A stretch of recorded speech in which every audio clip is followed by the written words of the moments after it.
Hello everyone, it's Veronica. I am currently in Tokyo, staying at the Shinagawa Prince, and while I have some free time on this last day here, I thought I would start on my new series that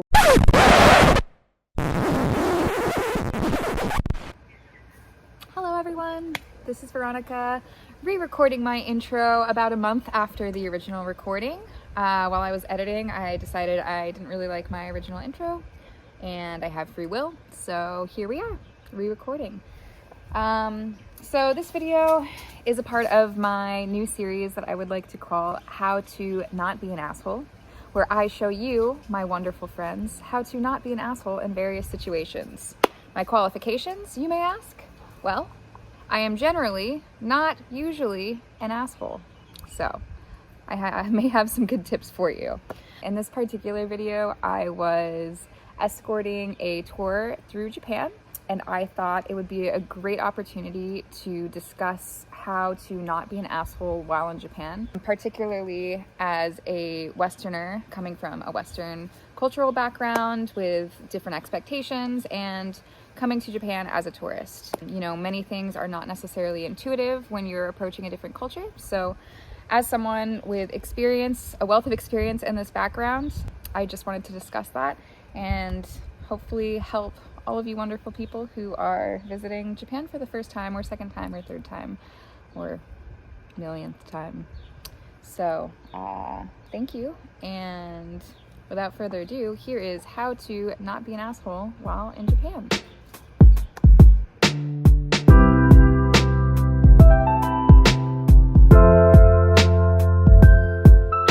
There are more and more people traveling to Japan right now. I think it's a perfect time to learn about the small cultural differences that will make you seem a little more knowledgeable when you come here, and show that you really respect the space that you're visiting.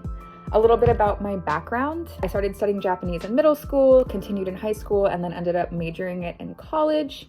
I have lived in Japan multiple times on both study abroads during school as well as after graduation. I lived here about a year teaching English. Currently, I am a travel agent for tours to Japan, so as you can see, I have a lot of background when it comes to traveling to Japan. I'm very familiar with what it means to be a tourist here. I work with people who are tourists here who are coming here for the first time, so I have a very broad background when it comes to these cultural differences and understanding these differences and bridging that gap when people come to visit from the West. And I have seen a lot of these kinds of video tips, but to be perfectly honest, I don't think that a lot of them are really relevant anymore.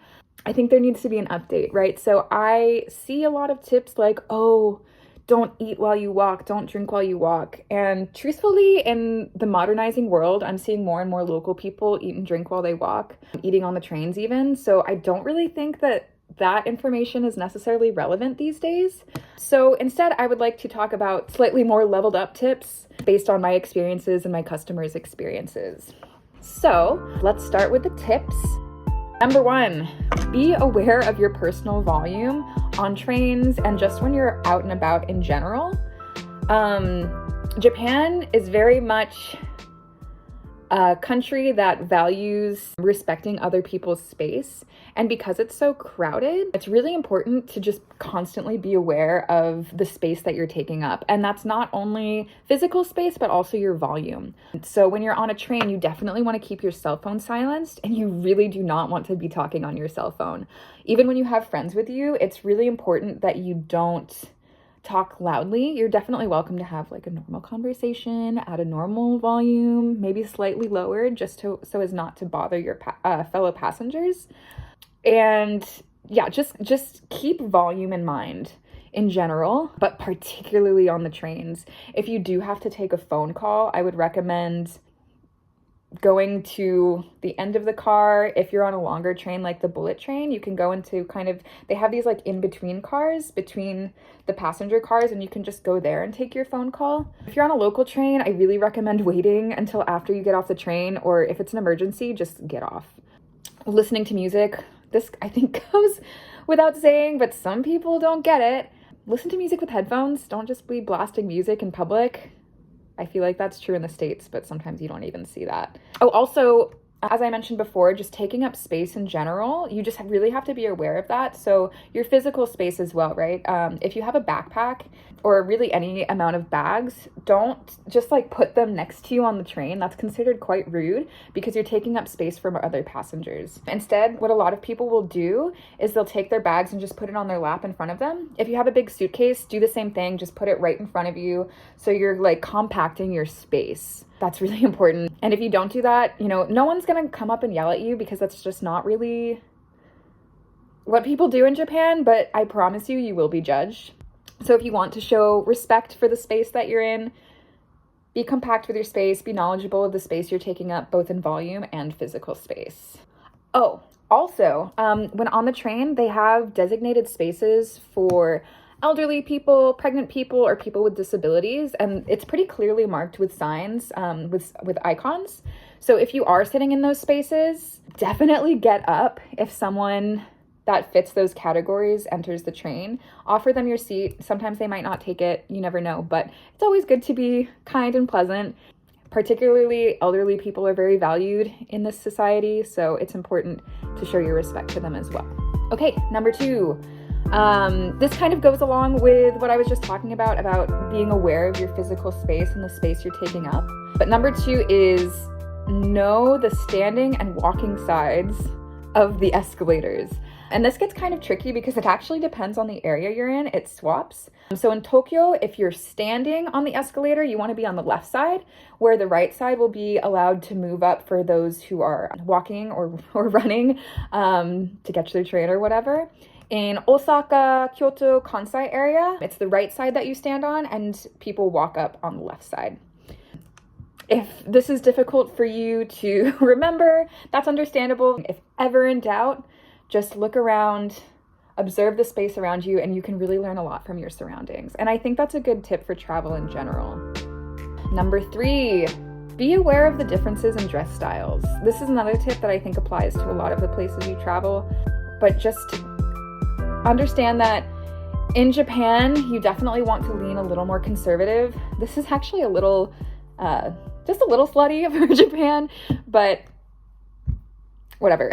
And I think in this case, it's important to take this with a grain of salt, right? Like what's important is that you're comfortable, but I just want you to be aware that local people may stare at you or judge you if you're wearing something that is not as conservative. Like no one's going to be truly offended for the most part, but you're going to be a target for judgment for sure. Particularly women, unfortunately. It's just the way it is here. I'm not saying I agree by any stretch of the imagination, but that's just what it is here. So for example, crop tops and tank tops, anything that shows your shoulders like this is considered kind of slutty. Unfortunately, you might get some cold stares, particularly from older people, and you're probably going to be ogled by men, which is not ideal. Again, I'm not saying I agree with this at all. I'm just letting you know the situation here. Ripped tights are also seen as taboo. There have been a couple times where my tights have ripped, and it's interesting because I was actually traveling with my former Japanese professor at the time. I was visiting her in Fukuoka, and one of my tights ripped. And an older set of women decided to take her aside, not me, take her aside and tell her, oh, does your friend know that her tights are ripped?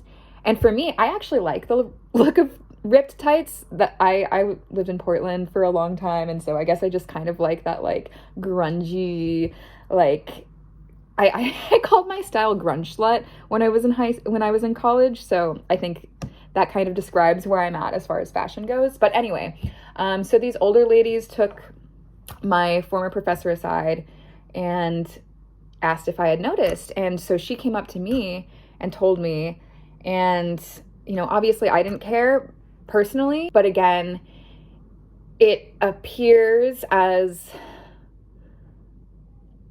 unprofessional, a little slutty, like, that it has the appearance of being poor. And I struggle to describe this because I wholeheartedly disagree with all of these sentiments, but I'm just trying to describe the situations that I have seen personally so that you can make the choice when you come to Japan whether or not you want to wear these things in the context of the country, right? So obviously, like, you can make this choice. Japan is a very safe country, so nothing bad is going to happen to you, but you're not going to fit in the same way if you don't follow these standards. One more thing is wet hair is seen as taboo, which is funny because I never like hair dry my hair except for when I'm in Japan. I never use heat on my hair except for when I'm in Japan. And the reason for this is because wet hair is seen as like very unkempt here. And so people like really pass judgment on you if you go out with wet hair. So again, just, you don't have to do these things. It's not bad or wrong, but people will judge you if you go out in public with wet hair, with ripped tights, with outfits that show your shoulders as a woman. So just be aware of that. Again, do whatever you want at the end of the day, but that's the situation here. Number 4, familiarize yourself with shoe culture. So in Japan, often when you're entering homes, temples, some restaurants that are more traditional, basically anywhere with like a tatami mat, those traditional floors here in Japan, you will be asked to take your shoes off. You do not want to enter these places with your shoes. This is not like the dressing or the clothes culture that I mentioned in tip number 3. This is really important. It's incredibly disrespectful to enter these places with your shoes. It's considered very dirty. So always take your shoes off when entering these spaces. There will always be signs that indicate that you need to take your shoes off. People are used to foreigners coming into the country and not really understanding these standards. So people will let you know. So just be aware of that. That being said, I definitely recommend having shoes that are easy to slip on and off, especially if you're planning on going to a lot of temples. It can get pretty time consuming to untie, retie your shoes. So that's just a recommendation. Personally, I usually wear my boots and take off my shoelaces anyway, but if time is something that is important to you, make sure you're wearing some slip-on and slip-off shoes. Another time that you always want to be taking your shoes off is when you enter dressing rooms. Again, there will be signs that show that, so just be aware that you cannot wear your shoes into dressing rooms when trying clothes. One other thing is that because you're taking your shoes off, often these spaces will have what they call toilet slippers. And these are slippers that specifically are worn in the restrooms.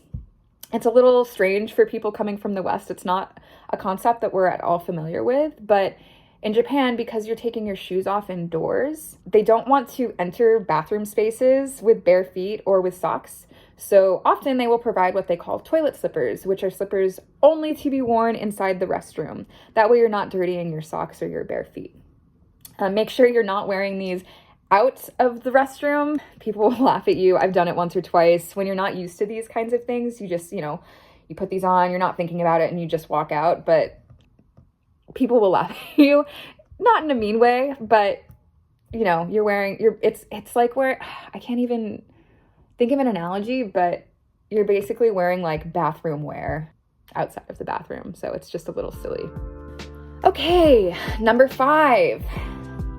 If you have tattoos like me, make sure to, if you are interested in entering onsen or hot springs, make sure to look out for tattoo-friendly onsen, or alternatively, you can look into onsen that have what they call kashikiri onsen, or kazoku onsen is another name that they'll use for it. These are basically onsen that you can rent for a period of time. Usually it's like 2,000 to 3,000 yen, which these days is about $15 to $25 for about an hour or so. Sometimes it's 45 minutes, sometimes it's 50 minutes. But anyway, these are onsen that you can rent for a certain amount of time for a certain amount of yen. So I would definitely recommend that. These options are also wonderful for people who are a little bit more shy about onsen culture. There are a lot of special rules for entering onsen, so maybe I'll make another video on that because I think it requires its own video. There's a lot that goes into it. But if you have any questions, feel free to ask me in the comments. Number 6. In restaurants, you actually have to wave servers over to get their attention. So what you want to do when you're at a restaurant, if you need something, you'll say, sumimasen, sumimasen, and the server will come over to you.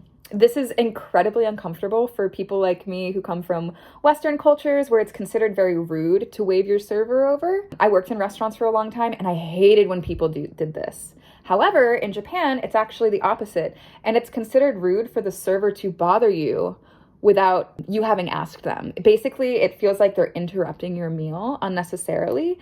So what you want to do when you need something in Japan is you'll just wave them over, say sumimasen, and the servers will gladly come and help you. It is not rude to do this. And you may find, particularly in more rural areas that are not used to serving Western customers, they will not bother you. They will not fill up your water. They will not fill up your coffee. They will not take your food order unless you call them over. So don't get confused if your water's empty and you're like, where is my server? Like, what is going on here? Just wave them over, sumimasen, and ask for some water. Number 7. While we're on the topic of restaurant culture, I think I'd also like to touch on chopstick culture as well. Again, this is not intuitive at all. These are things that I learned very gradually over the years that I've worked and lived in Japan, but it's really important. These are things, unlike the dressing culture, you will actually offend some people if you don't follow these rules, and they're not intuitive. So that's why I'd really like to share them. The reason that these are important is because chopsticks are used in funeral rites. So when you do some of these things, you are invoking images of funerals, of the dead, and it's very, very taboo. So number 1, you do not want to cross your chopsticks at any point. Do not cross them. This is something that they do in funerals. You don't want to do that. Similarly, do not stick to your chopsticks upright in a bowl of rice. This is something a lot of people do just to like, okay, I'm putting my chopsticks somewhere, whatever, I'll just pop them in a bowl of rice. Do not do this. This is something that they do during funerals, and you are absolutely under no circumstances to do that in a restaurant. The next one isn't necessarily a funeral rite thing, but you're not supposed to shave your chopsticks together. So I know people do this. You just, open your little chopsticks things and you shave them together to get off the wood shavings so that you don't have any splinters. In Japan, this is considered a little bit rude because you're basically implying that the chopsticks that they're providing you are cheap. So yeah, don't do that. If there are little splinters, you can maybe subtly pick them off, but don't shave your chopsticks together. And lastly, on chopsticks manners, it's not as taboo as the first 2 that I mentioned, but you don't want to gesture with your chopsticks. So if you're sharing a bunch of food family style, you do not want to graze over your food looking for what you want with your chopsticks, and you also definitely don't want to point at people with your chopsticks. Just like, don't gesture with your chopsticks. It's quite rude. I kind of think this is the case in the States as well. I would never gesture at someone with my fork, but everyone's culture is different. So, maybe this is not something that is instinctive, but yeah, don't gesture with your chopsticks. It's really rude. Number 8 is omiyage culture. This is one of my favorite parts about Japanese culture. It's all about reciprocity and giving to each other, so I really, really like it, and I totally think we should bring this to Western culture as well. But basically, it's the concept that when people are taking care of you, when you visit them, so for example, if you come to Japan, maybe you have a tour guide that's showing you throughout the day, perhaps you have a driver, or maybe you have a host family that you're visiting. You always want to make sure that you bring something from your home to them as a gesture of good faith and appreciation. So for me, I grew up in Hawaii, so what I'll bring is chocolate macadamia nuts. For omiyage, it's usually a good thing to bring local products from where you're from. So that's why I bring chocolate mac nuts or just regular mac nuts, maybe some local teas. If you come from Canada, maybe something like maple. Or Vermont, you can bring something maple. Portland, you could bring like coffee or something. Although Not all people drink coffee here, so that can be kind of hit or miss. Generally, food is what you want to consider. Omiyage is often like little snacks. So just bring like a cute little snack from your area that you think could generally be enjoyed by the people that you're visiting. If you want to bring that culture back with you, I think it's a great idea to also get cute little snacks here and bring them back for your family, bring them back to your workplace. Usually when people travel in Japan, they will bring back a nice big box of snacks to share with their workplace, their families. That's something that I do as well, particularly because I work for a Japanese company. So yeah, it's just a nice way to show that you appreciate the people in your life and you've been thinking about them while you were traveling. Okay, and last, number 9. I think this is a good tip for anywhere that you're traveling, but I really think that you should learn the basics of the language when you're visiting Japan or any country. I think it goes a very long way when you're traveling to show that you've cared enough to learn basics like hello, excuse me, thank you. Maybe even learn how to order at a restaurant or ask where places are, ask for help, ask for directions. People really appreciate when you take the time to learn their language. Well, except for France. When I tried to do that in France, it was like, don't do that. But Japan is incredibly appreciative when you go the slight extra mile to show that you have learned the language. I truly think it's one of the best places to start learning a language because people are just so genuinely excited that you're learning Japanese. People will give you all the praise. If you got a praise cake, like, this is perfect for you. You say, like, all you do is order at a restaurant in Japanese and people will be like, oh my god, nihongo juzu desu, which means, oh, you're so good at Japanese. So it's really, really encouraging. It's incredibly encouraging to just know the basics of a language and see people so genuinely happy that you're trying. And just learning like 5 phrases is going to take you way above the general population of tourists to Japan or anywhere. So yeah, I highly recommend learning these basic phrases. Maybe in another video, I'll just do a short, maybe travel phases video so you can practice with me. But for now, that is it for what I have. So yeah, these are the tips for how to act right while in Japan. If you have any questions at all, please feel free to ask me in the comments. I'm more than happy to help you and answer any questions. Like I said at the beginning of the video, I work with a lot of people who are traveling to Japan for the first time.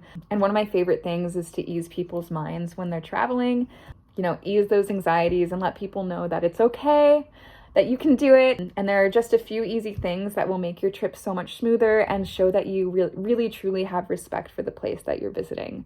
So thank you so much, and I will see you next time. Oh, and make sure to like and subscribe and comment, please. I would really appreciate it because I'm really new here. So thank you so much, and I'll see you next time. Bye.